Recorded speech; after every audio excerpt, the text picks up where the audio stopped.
우리 성도분들과 함께 하나님이 기뻐하시는 사람, 하나님이 기뻐하시는 인생, 하나님이 기뻐하시는 신앙 공동체가 되자라는 주제로 지금 설교 제목들을 이어오고 있습니다. 오늘 감사하는 사람이라는 이 제목을 가지고 제가 은혜를 나눌 때에 우리의 삶 가운데 하나님이 기뻐하시는 환한 그 빛이 비추시기를 주의 이름으로 축원합니다. 유럽 사람들은 아침에 일어나서 맨 먼저 하는 말이 하나님 감사합니다. Thank you God. 그런데요. 그런데 한국 사람들은 아침에 일어나서 하는 이야기가 바로 일어나자마자 아이고 죽겠네, 피곤해 죽겠네, 그런 말들을 많이 한대요. 우리 한국인들이 역사 속에서 많은 시련과 할 일이 많은 무거운 짐으로 살아오다 보니까 이러한 습관이 생긴 것 같습니다. 그렇지만 우리가 기독교 전통에서 기독교의 정신을 가지고 하나님께서 우리 매일매일의 삶을 허락하여 주시고 주장하여 주시는 분이시라는 그런 신앙 고백이 사실 모자라는 것은 사실입니다. 오늘 3.1절 기념 주일 예배로 저희는 드리고 있습니다. 1919년도에 조국 독립을 외치기 위하여서 정말 유관순 열사를 비롯하여서 많은 사람들이 목숨을 내어놓고 정말 조국의 해방을 이끄는 그런 날입니다. 저는 요즘 주요 신문과 방송들을 보면서 나라가 없거나 나라를 빼앗기거나 내란과 혼란 속에서 정말 그 백성들이 피하고 도망치다가 바다에 빠져 죽고 총에 맞아 죽고 그런 모습들을 보면서 정말 이런 우리들의 나라, 우리들의 민족을 지켜준 이 독립운동가, 그리고 특별히 오늘 조장로님도 기도하셨지만은 이런 독립운동가들 중에 대다수를 차지하고 있는 우리 기독교 선조들, 이들에게 우리가 감사하는 마음을 먼저 가져야 할 줄로 믿습니다. 우리 다 같이 한번 해보겠습니다. 감사합니다. 우리 크리스찬 선배님들, 네, 그런 마음을 가지고 살아야 된다는 거예요. 제가 얼마 전에 한 신앙 에세이를 읽었는데 그 신앙 에세이에 그런 말씀이 있었어요. 사람이 눈을 어디에다가 맞추고 사느냐에 따라서 인생이 바뀌어진다 하는 거예요. 사람이 어느 곳을 쳐다보느냐 하는 거에 따라서 삶의 모습이 결정지어진다는 거예요. 문제거리만 쳐다보고 문제거리만 바라보는 사람은 문제아가 되고, 불평거리만 찾고 불평거리만 바라보는 사람은 불평분자가 되고, 하나님께서 은혜와 감사의 조건들을 우리들의 삶에 사실은 불평거리, 문제거리보다 더 많이 주셨는데 그 은혜와 감사의 조건들을 쳐다보고 사는 사람들은 감사의 자녀들이 되더라. 할렐루야. 어느 시대고 문제와 갈등과 혼란과 시련은 없었던 시대가 없었어요. 그런데 거기에서 하나님께서 주신 은혜의 조건들, 감사의 조건들을 쳐다보는 사람들이 축복의 사람들이 되었고, 감사의 삶으로 하나님의 역사를 이끄는 줄로 믿습니다. 그래서 바울은 고린도전서 15장 57절에 우리들에게 이렇게 말씀하고 계십니다. 우리 주 예수 그리스도로 말미암아 우리에게 승리를 주시는 하나님께 감사하노니. 아멘. 우리 주 예수 그리스도로 말미암아 사는 사람들은 승리를 할 수 있도록 하시는 분이시다. 우리가 감사할 수 있도록, 승리할 수 있도록 이끄시는 분은 하나님밖에 없다 하는 것입니다. 2017년도 여러분의 개인의 삶, 여러분의 가정, 여러분의 자녀들, 그리고 우리 메릴랜드 제일장로교회 신앙의 공동체가 감사로 승리를 여는 그러한 터닝포인트, 기회의 해, 축복의 해가 되기를 주의 이름으로 다시 한번 축원합니다. 오늘 말씀을 잘 우리가 살펴보면 오늘 말씀 가운데 두 가지의 말씀을 우리들에게 계시로 주고 계세요. 첫 번째, 오늘 이 10명의 문둥병자가 예수님을 만나서 다 나았어요. 예수님과 걸어가다 보니까 다 치유를 받았어요. 그런데 한 명만이 돌아와서 예수님께 감사했다. 오늘 말씀을 통하여서 하나님께서는 우리에게 감사는 순수한 영혼이다, 그런 말씀을 하고 계시는 것입니다. 다 같이 한번 해볼까요? 감사는 순수한 영성입니다. 예수님께서 말씀하고 계십니다. 감사할 줄 아는 사람이 너 하나밖에 없느냐? 9은 어디 있느냐? 그렇게 묻고 계세요. 우리가 하나님에게 은혜 받고 치유받고 도움받고 모두가 다 그렇게 살아가지만은 정말 감사하는 영혼은 하나밖에 없다는 말씀. 하나님께서는 감사하는 이러한 한 명의 사람들의 영적인 상태, 그런 삶의 모습을 기뻐 받으시는 줄로 믿습니다. 많은 것을 받고 누리고 행복 가운데 거하면서도 감사할 줄 모르는 사람들은 하나님을 기뻐하시게 하는 사람들이 아니라 하나님을 근심케 하여 드리고 하나님을 화나게 해드리는 사람들이에요. 여러분, 오늘 영성이란 말을 제가 쓴 이유가 있습니다. 이 영성이라는 말은 우리가 spirituality, spiritual 그렇게 이야기합니다. 영적이다, 그렇게 얘기합니다. 이 영성, 영적이라는 말의 반대말이 뭔지 아세요, 여러분? 중세 스콜라 신학에서 이것을 이렇게 이야기를 했는데, 영성의 반대말은 물질적이다, 스피리추얼의 반대말은 material이라는 거예요. 유럽의 모든 사람들이 정말 굳은 신앙 가운데 축복받고 살았어요. 그런데 이 유럽의 중세의 문화가 물질적인 데 눈을 뜨고 물질에 기반한 삶을 살다 보니까 칼 막스 같은 마테리얼리스무스 이데올로기라고 하는 자본주의 비판론에 빠져가지고 사회주의가 나온 거예요.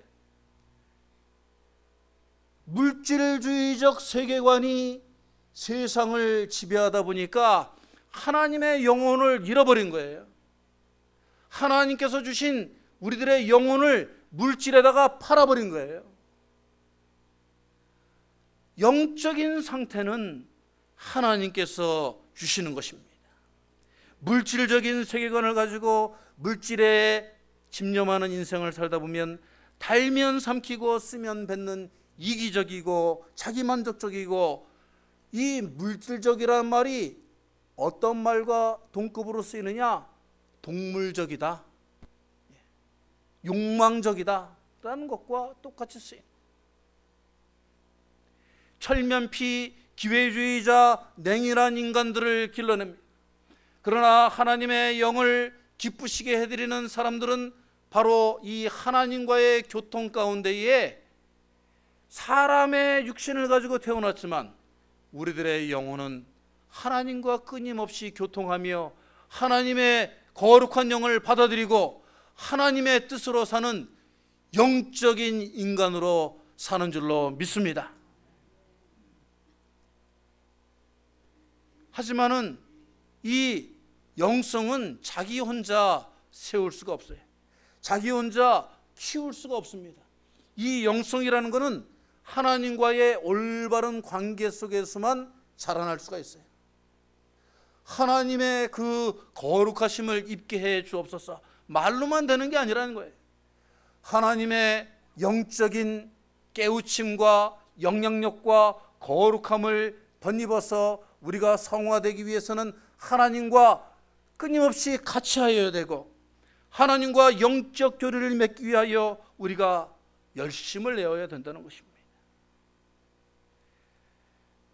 하나님과의 바른 관계, 그 말씀에 귀를 기울이고 그 말씀에 의지하고 그 말씀에 순종하다 보면은 우리가 건강한 영혼, 감사할 수 있는 영혼, 하나님 없이는 살 수 없습니다. 모든 것이 하나님 은혜입니다.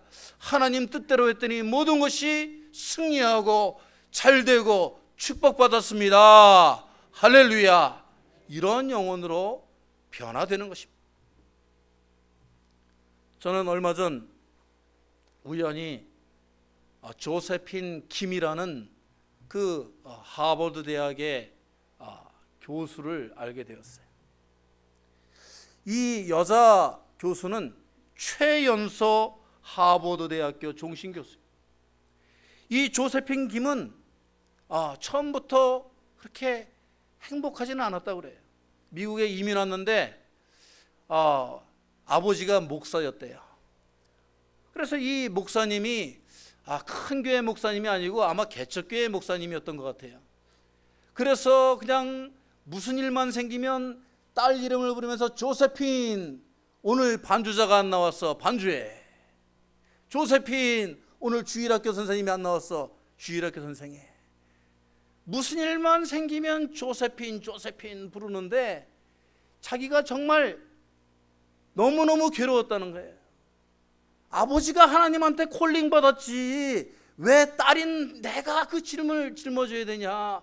불평불만하면서 내가 아버지 모든 짐을 내가 지고 왜 내가 그 더러운 것들을 닦아내야 되냐. 불평불만했다는 거예요. 그런데 아버지께서 얘기하셨대요.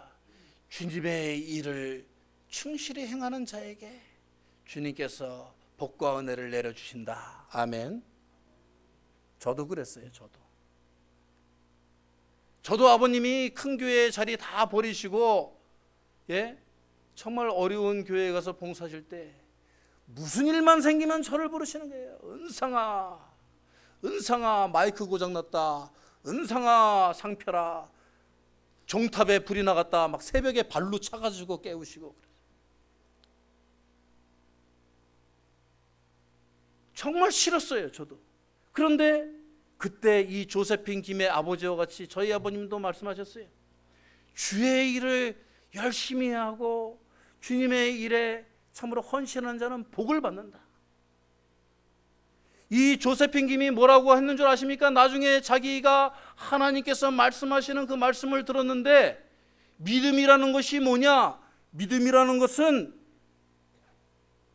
하나님께서 보이지 않는 것, 아직 이루어지지 않은 것, 하나님께서 복 주시겠다고 하시는 것, 그것을 순수하게 믿는 거. 순수하게 믿는 거. 그게 믿음이 아니냐? 그래서 조세핀이 간증을 하면서 그러는 거예요. 하나님께서는 이미 내가 그때 불평불만하고 이해하지 못할 때에 오늘 여러분들 앞에 서서 이렇게 자신 있게 믿음이 승리합니다. 순종이 승리합니다.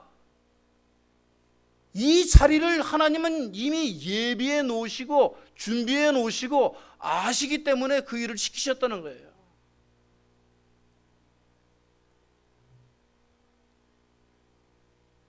히브리서 11장 1절에 그래서 우리들에게 말씀하고 계시지 않습니까? 믿음은 바라는 것들의 실상이요 보지 못하는 것들의 증거니. 2절 말씀이 더욱 중요한 거예요, 여러분. 예? 바라는 것들의 실상이요 보이지 않는 것들의 증거니 그랬는데, 그것들을 우리가 다시 한번 어떻게 확신하느냐? 뭐라고 그랬어요? 선진들이, 다 같이 해봅니다. 선진들이 이로써 증거를 얻었느니라. 아멘. 우리가 보지 못하는 것, 우리가 바라는 것들, 소망들, 이러는 것들이 우리의 생각과 뜻으로는 될 수가 없다는 거예요. 우리가 이미 그것들이 실현되었다고 믿고 순수하게 받아들이고 따르는 그 감사의 영이 이미 되었습니다. 이미 성취되었습니다. 할렐루야, 감사합니다. 그런 영혼에게 하나님께서는 복과 은혜를 더하여 주신다는 것입니다. 순전한 기독교라는 책을 쓴 C.S. 루이스가 이야기를 합니다.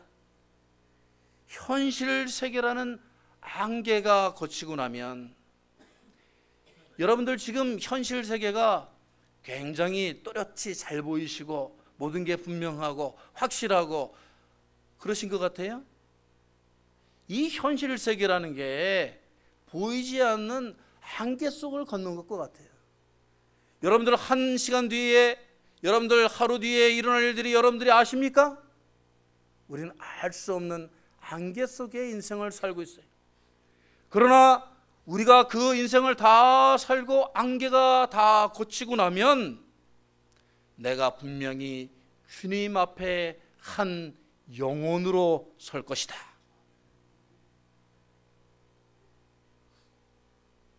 그 영혼이 이미 하나님과의 교통이 단절되어서 말라버리고 쪼그라들고 그 영혼이 사라져버린 사람은 하나님 앞에 설 수 없다는 거예요.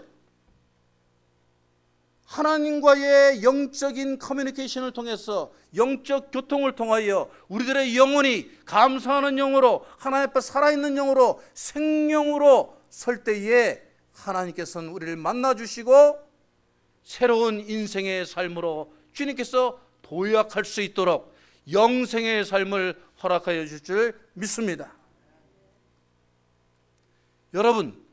여러분이 만약에 하나님이라면, 하나님이 될 수는 없지만 한번 생각해 보시라는 거예요. 여러분이 만약에 하나님의 마음을 가지고 있다면 여러분께서는 의심 많고 불평 많고 반항하고 핑계대고 때 묻은 영혼을 쓰시겠습니까? 아니면 순수하고 순전하고 확신 있고 순종하는 영혼을 쓰시겠습니까? 어떤 영혼을 여러분은 쓰시겠어요? 순수하고 순전한 영혼이 되어야 할 줄로 믿습니다. 자식들도요, 여러분들이 더 잘하시겠죠. 좀 키워놓으면 야야 이것 좀 해라. 그런데 자식이 한번 왜 나한테 그런 걸 시켜? 그리고 반항하면요, 또 시키고 싶어요? 안 시키고 싶어요? 정 떨어져서 안 시키고 싶어요.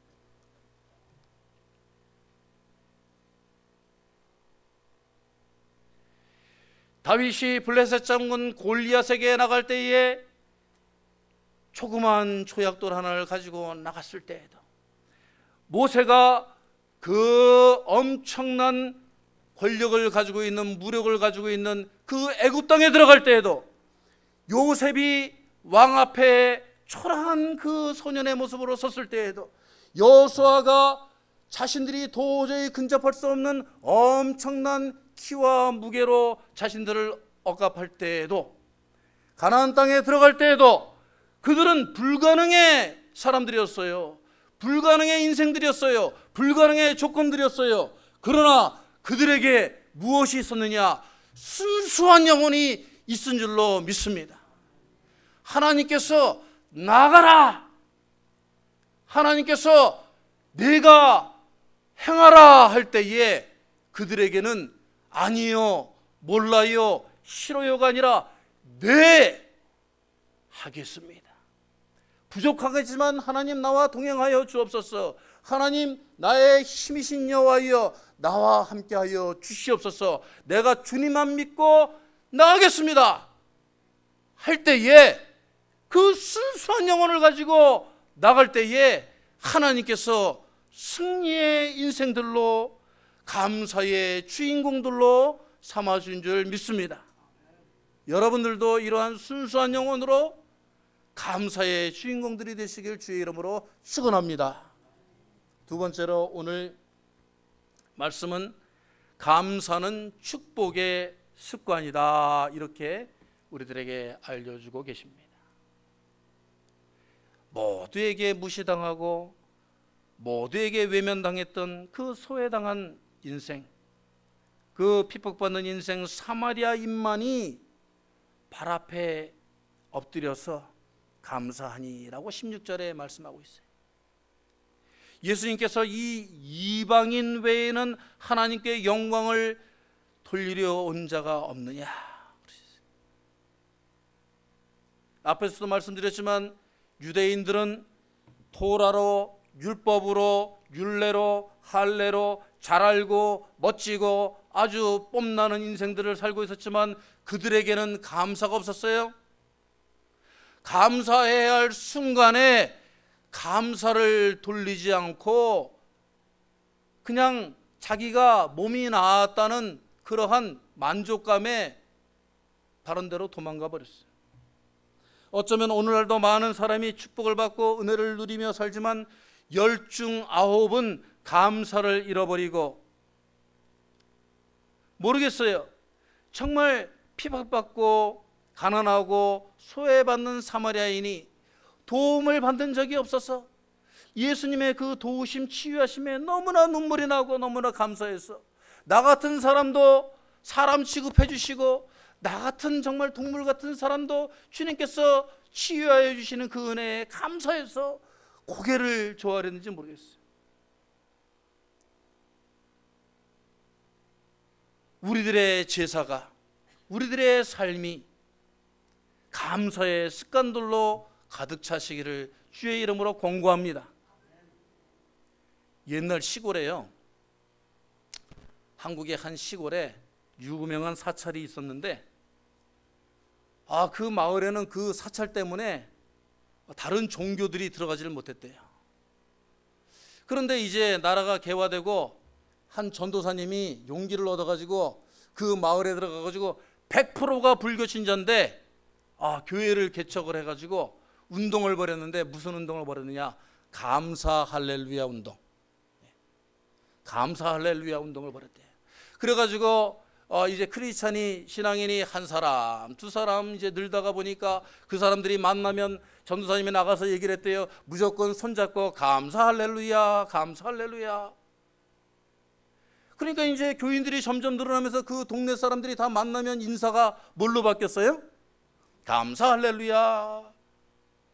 그러니까 큰 절이 있었는데도 맨날 그냥 가난과 기근과 질병이 끊이지 않던 동네가 감사 할렐루야 하다 보니까 모든 게 잘 되고, 축복받고 자녀들이 잘 되고 막, 그러니까 사람들이 더 만나면 감사 할렐루야, 감사 할렐루야 그러고 다녔대. 그래가지고 이 사찰에, 이 절에 주지 스님이 모든 스님들을 모아놓고 대책회의가 벌어졌대. 이거 이대로 놔두다가는 이 마을이 모두 다 기독교 마을이 되겠다. 대대로 우리 불교 마을이었는데 누가 가서 그 전도사와 단판을 짓겠느냐? 감사 할렐루야 제발 하지 말라고 단판을 누가 짓겠느냐? 그랬더니 수제자로 요 앞에 서 있던 스님이 얘기를 딱 대답을 하는데, 주지 스님, 제가 십자가를 지겠습니다. 그랬더니 그 옆에 서 있던 동료들이 뭐라고 그랬는 줄 아세요? 감사 할렐루야 그랬다는 거예요. 습관이 하루의 일과를 바꾸고, 습관이 관계를 바꾸고, 습관이 일련의 결실을 바꾸고, 습관이 인생의 목적과 목표를 바꾸는 감사가 우리의 인생을 바꿀 수 있다는 것입니다. 감사의 영성에는 모든 것을 바꿔버리는, 변화시키는 하나님의 뜻으로 합류하게 하는 힘과 능력이 있는 줄로 믿습니다. 다 같이 해봅시다. 감사가 바꾼다. 감사가 일으킨다. 감사가 이루어진다. 할렐루야. 감사가 바꾸는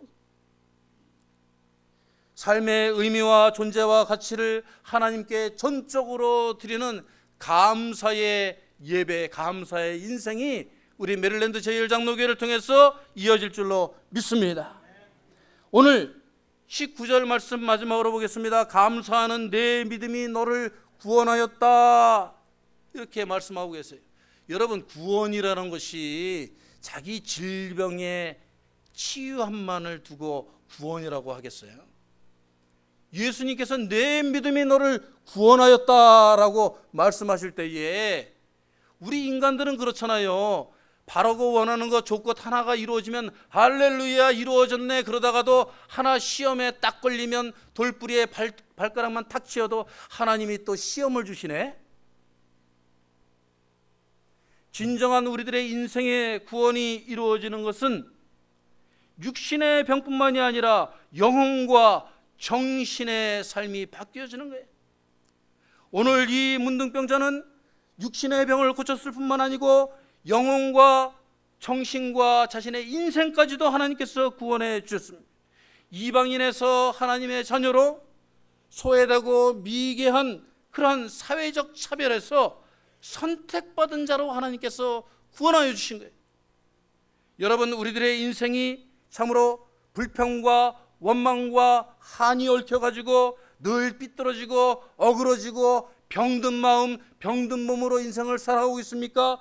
여러분의 삶 가운데 하나님의 구원의 역사가 이루어지길 원하십니까? 감사로 모든 것이 변하고 바뀔 줄로 믿습니다. 제가 신학교에서 가르치는 장로님 한 분이 일을 7시, 8시까지 마치고도 공부를 하러 와요. 한 번은 간증을 하시는데 이분이 운전을 하고 아침에 출근을 하는데 갑자기 어저께 밤에 무슨 꿈을 꾼 것 같은데 그 환상을 다시 한번 본 거예요. 정말 인간 쓰레기 같은 자신이 지옥에 던져지는 그 모습. 그런데 거기서 예수님이 자기의 손을 탁 붙드시고 자기를 그 지옥 불구덩이에서 건져주시는 모습을 자기가 다시 한번 운전하면서 본 거예요.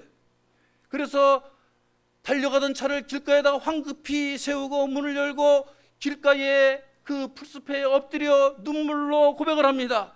주님, 주님께서 이 쓰레기 같은 나의 인생을 정말 주님께서 용서하여 주셨군요. 다시 살게 하여 주셨군요. 주여, 이제부터는 주님께 정말 귀한 인생으로 살겠습니다.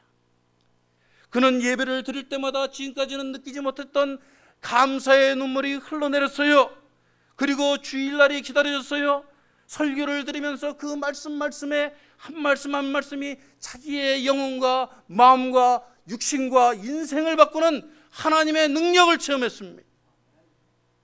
그는 결심했어요. 내가 내 인생만을 위해서 살 것이 아니고 하나님을 위해서 살아야 되겠구나. 그래서 이전보다 더 열심히 더욱더 적극적으로 감사하며 인생을 살았어요.